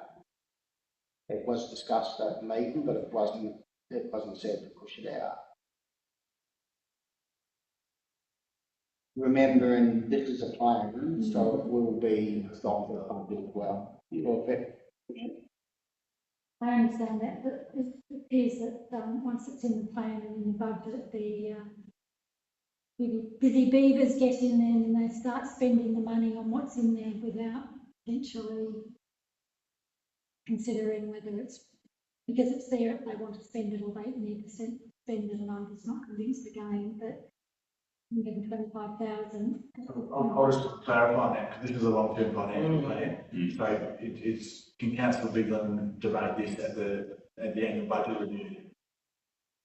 At the budget review, at the annual budget adoption, we could remove it from the budget. I'm just noting that we already have 125,000 in the budget for both of them. For the entry statement and the light industrial statement, we already have 125,000 that was in last year's adopted budget for 50% grant funding. And this was proposing to bring in another 125,000 with 50% grant funding. So if we were going to remove this 125,000, we just wouldn't carry forward the other 125,000. And I recall that the conversation was that it would be dependent on whether we got the grant funding as well. So if we don't get grant funding, the intention would be that we would review it as part of the long-term financial plan, but we're going to see first if we could get some grant funding for half the cost. Was the other component to that we were going to consider it potentially being a digital in the light industrial? So I just want to make sure that it's a lot more thought is put into what we're spending the money on, as opposed to just coming up to putting the 125,000. And we need to get the grant because it is a lot of half of that ratepayers' money. And again, I'm not convinced that the external satellite communities in the absence of them having no interest statements. Well, I'll go back to the question, was it going to be potentially be digital? Yes, there was certainly discussion that when we were looking at the long-term financial plan that we would look whether digital was an option. Now, saw Councillor Gerak's hand first. Yes, on page 217, the Norham Railway Station precinct, not for next year, but the year after and following year, that spending is including the proposed grant funding we're supposed to receive from the state government. And will we be still eligible to receive that money if we push in the spending up to 25, 26? My understanding from the conversations that we had is that I think we've already received the grant funding for the works that are going to be carried out. So the intention would be that the works would be carried out potentially in 24, 25 with the grant funding. Is that correct? I think that's the conversation we had. That's correct. The works are still going ahead. They're currently being scoped out, and that 120,000 we have received the funding already, and that will be expanded next financial year. We currently already have another 300,000 in the budget for the Railway Museum. However, it's got grant funding associated with it, 270,000. Further questions, councillors? So that looks like it. So that's that one there. So we go to page 226. So 13.4.5, customer service charter review. Questions on this, councillors? Councillor Wright? So once this is approved, this will be on our website as a charter plan. Correct. Further questions, councillors? I had my notes, where do we get most feedback, but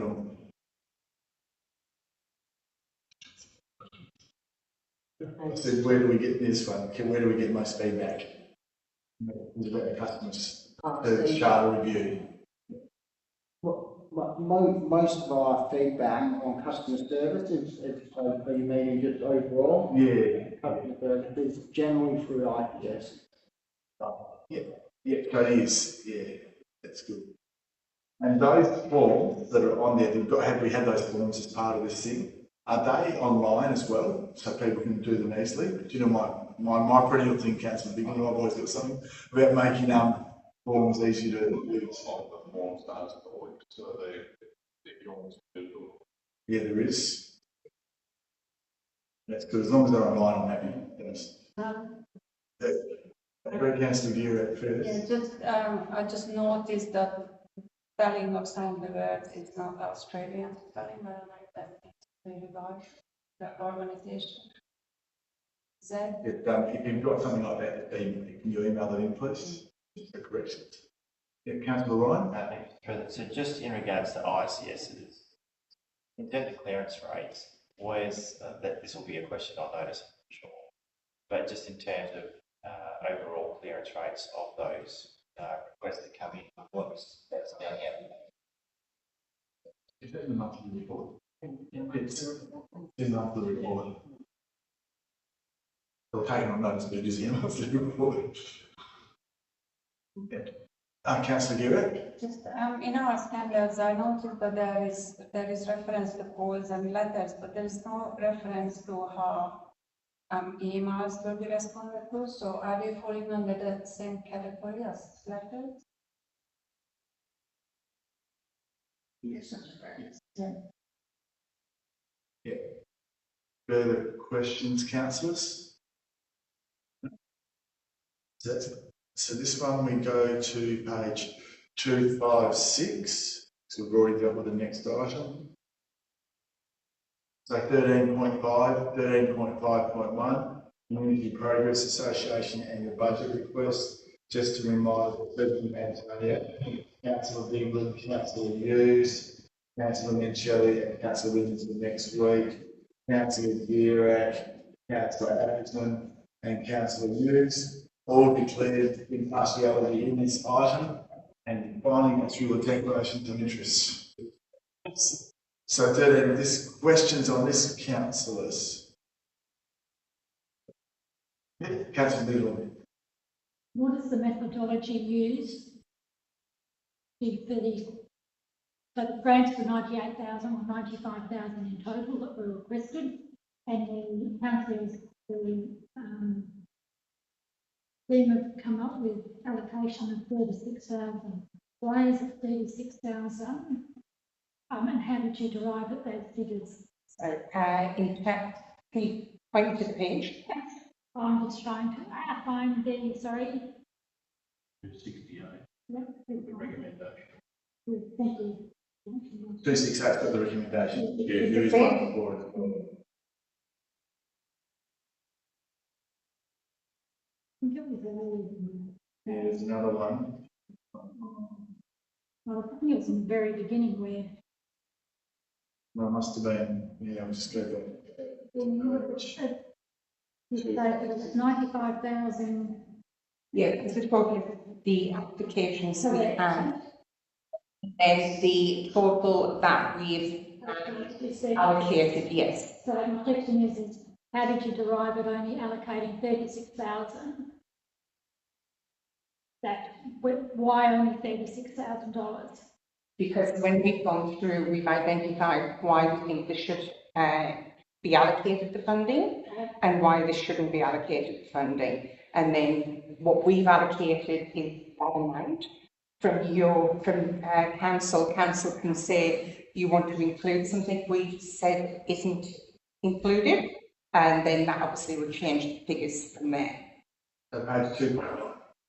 Page 259 is where it was mentioned. You just go back there. Yes. So I'll just clarify that. Is it a budget constraint?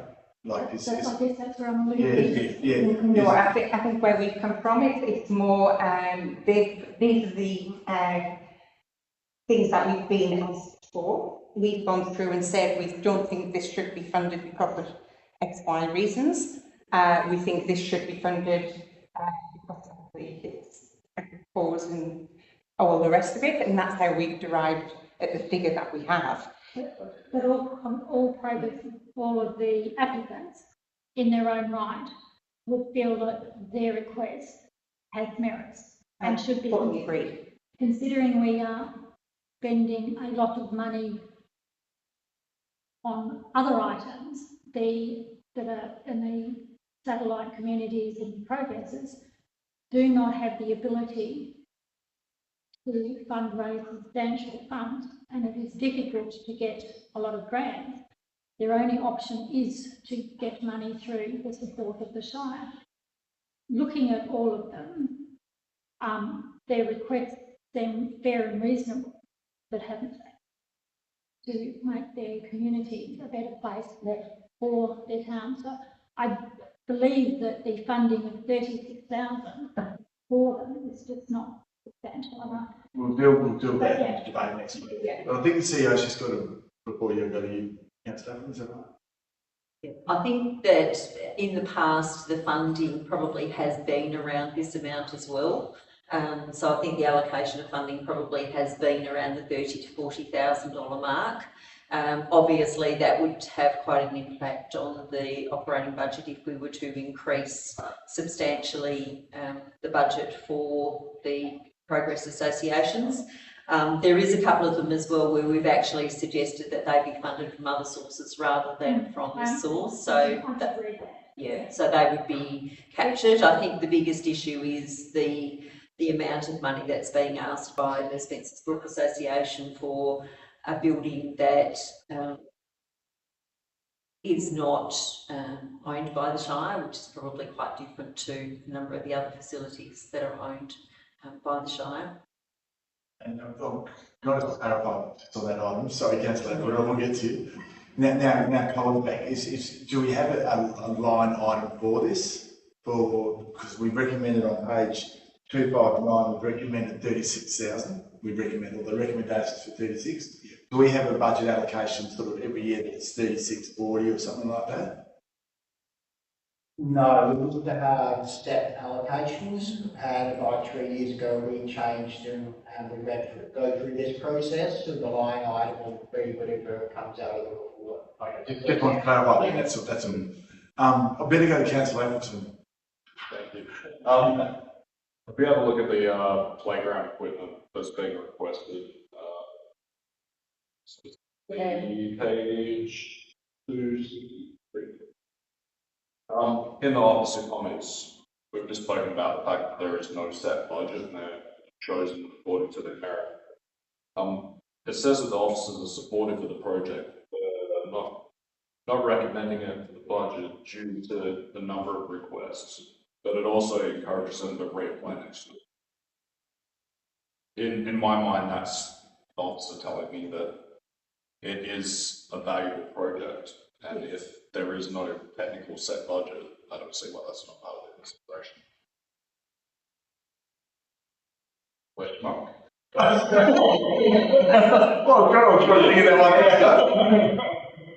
If I may, I can answer that. That would be a consideration that we would put into the budget and capital works on playground if we class it. So it's not something that we would generally grant for. If we want to upgrade a playground, that would be a council deal with that works, not Progress Association.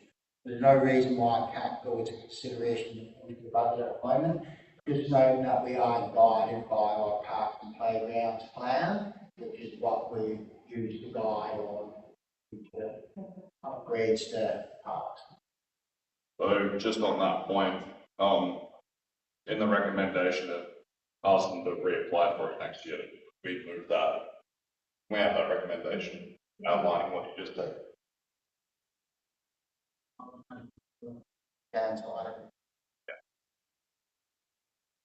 I'll say Jan, is that enough? Yeah. Yeah, so Councillor Bigland?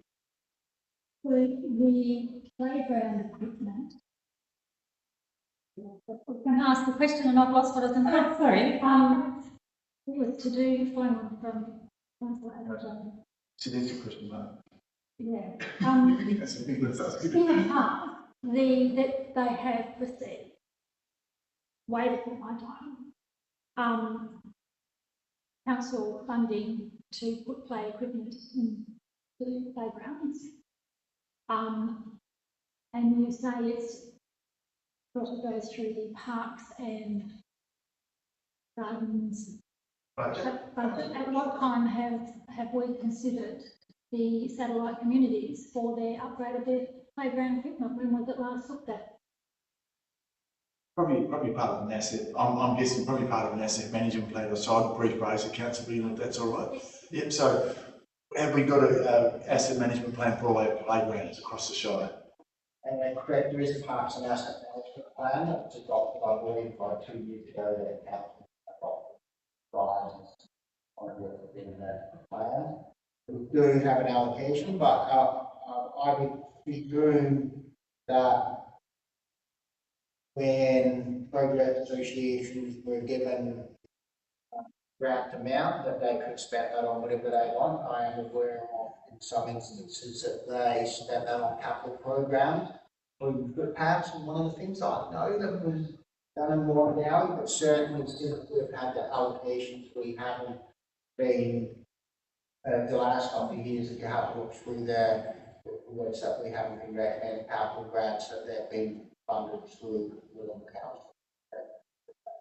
Obviously, the inclusive playground equipment in all communities needs to be seriously looked at for the disabled and people that can't, and that's what there's a big push on around communities in general, inclusive playground equipment. Probably the question taken on notice to the staff. I think our disability and access plan is coming up for review generally. I'm just going to ask when that's coming up because hopefully that will cover some of those things you're raising. I'm not sure when it comes up. I'm pretty sure it's pretty soon. Yeah. So the intention is to bring the plan either to the June or July meeting. Yeah. Hopefully that'll answer some of the queries Councillor Bigland, I hope. with that one. Further questions now, I've lost where I was going to be. Councillor Gierek. Yes, thank you, Mr. President. With regard to the Spencer's Group Progress Association, I understand that the station master house building is not a Shire building. Were they offered a Shire building to use, or is there one which they could use? So that was not an option for them. So in sight of that, if they source the building to use for their Progress Association, would not be reasonable for the Shire to assist them to somehow get that building up to a standard that they can use it? I understand that previously the building was actually offered to the Shire, but the Shire decided not to take the management order of it from the Department of Planning, Lands and Heritage or from the state government because it wasn't to the right condition, and then the department made the decision to give it to the Progress Association. But I think that previously the Shire has not wanted to take on the building because of the costs that would be involved in upgrading the building. So, you know, potentially we're still going to end up paying for the building. So I think that has been an issue previously where the Shire was offered that facility and declined on the basis of how much it would cost to bring it to standard. So the Shire previously, or councillors previously made the decision not to invest in that facility, I believe. So in sight of obviously the Progress Association using that building, so it's fully their responsibility then to maintain it, and if the public access the Shire has nothing to do with it if some accidents or incidents happen. Yeah, so the Progress Association, I mean, I can't comment on what their arrangements are under their management order. Certainly, if it was a lease through the Shire, we would require them to have to have public liability insurance. However, I'm not sure what the arrangements are between the state government and the Progress Association in regard to what they have to have under the management order, because we're not a party to that management order. Councillor Hughes had a question or a comment. Oh, just my memory of that one was when they took it over, they took it over a little bit like the Baker Hill was going to take over the old fire station. They're going to do it up, and they're going to do it up themselves. So can we put Councillor Gierek, Councillor Hughes, can we just put a question on notice that we have a look at the motion when we decided that? Because there was some background to it, Councillor Hughes, I just can't recall. Yeah. So now that'll clarify a little bit, Councillor Gierek, hopefully. Yeah, so I understand that the Shire supported them to do some maintenance last year, which they carried out. Yes. But I'm just wondering if, not substantial amounts, but like, amounts like fixing the toilet floor, so obviously they can use that would not be considered, perhaps. Like, I don't mean spending thousands of dollars, but just to assist them to safely, Since there has been a condition report done by our environmental health and building, and there is substantial repairs required, and so this amount will just be a fraction of what it can do. And there's many, many more requests that will come after it. I think really it's we want to do now moving forward. I think the Friends of Progress Association are quite forward in seeking grants. They have a couple of members that are Grant writers.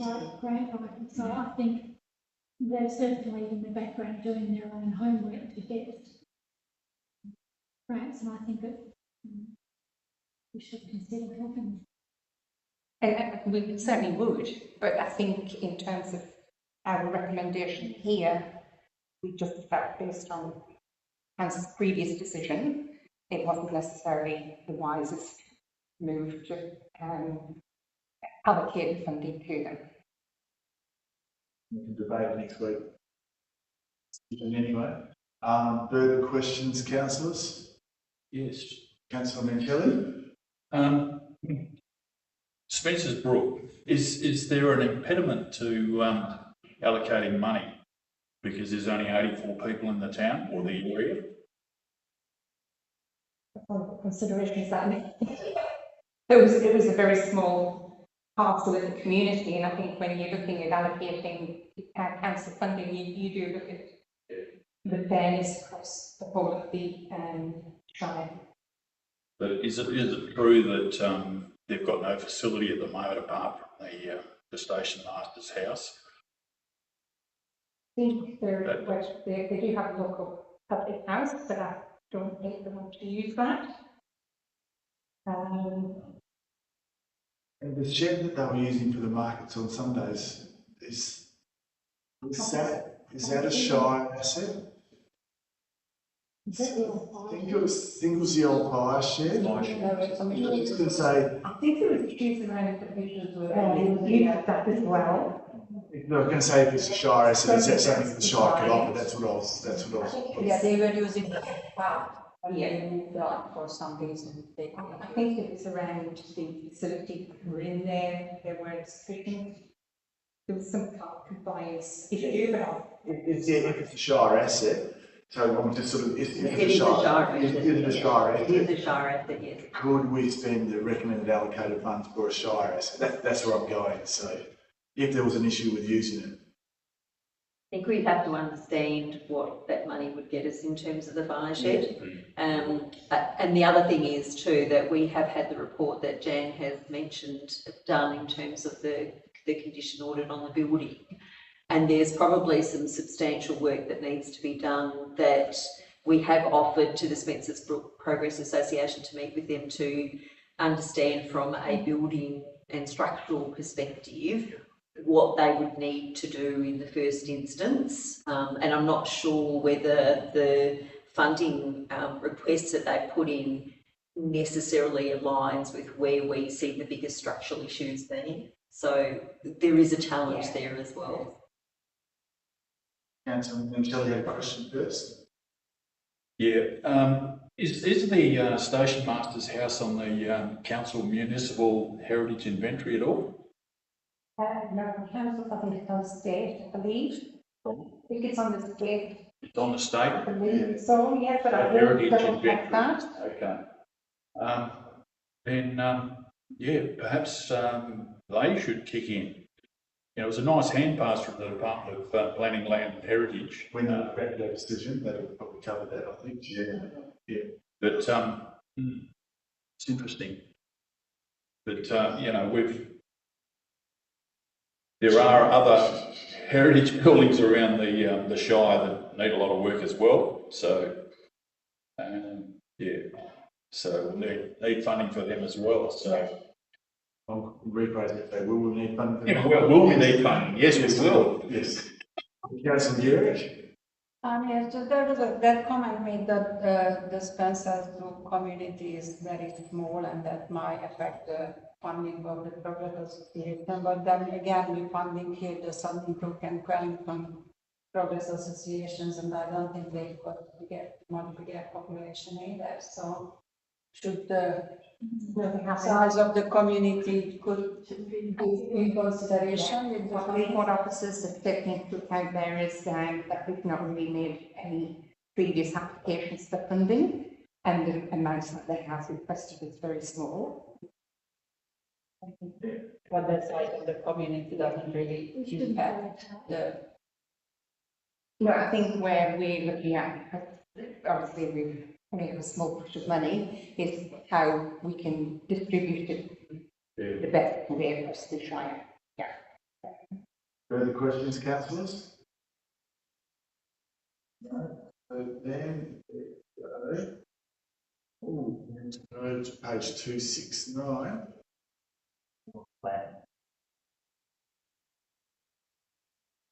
And matters behind closed doors. So can I please have a councillor move that recommendation? Councillor Ryan moves, Councillor Atherton seconded. This is stop the camera.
Then we go to item 15, motions of which previous notice has been given, that's nil.